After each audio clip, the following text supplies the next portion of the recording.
خواب سر رسیدن آرزو دارم.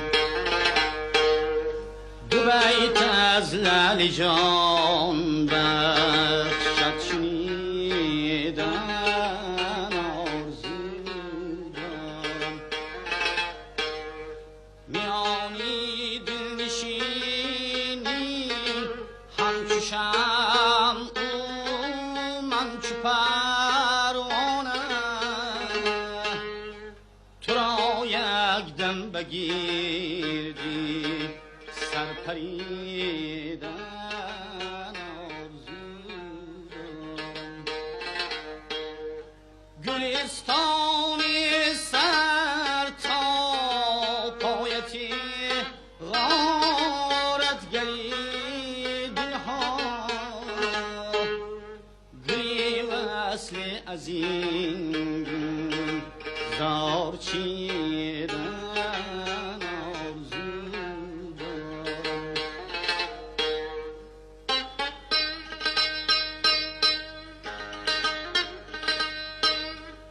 منی لب تشنه قربانت شوم در وادی هجرانت.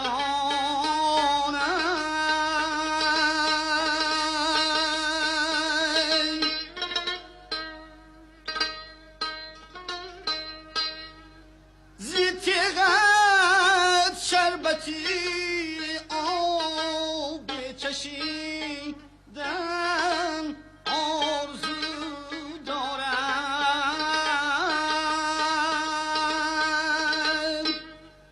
سرت گردم کمان نازد از بس شاشنی دارد.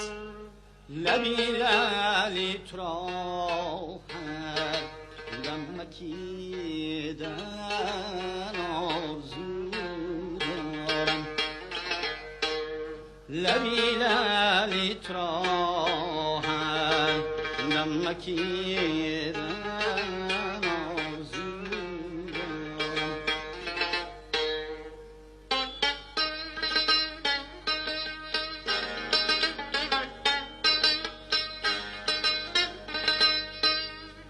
چو شمعی زنده در بز می‌ویسارد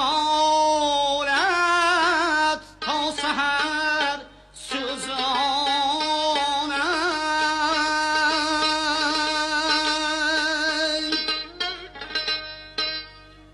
سری خود را به پای خویش دیدن آرزو دارم.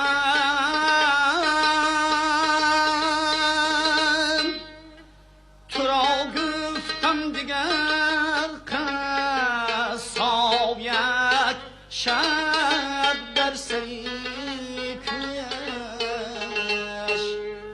تکیدم جان سپردم آرمیدن آرزو دارم. تکیدم جان سپردم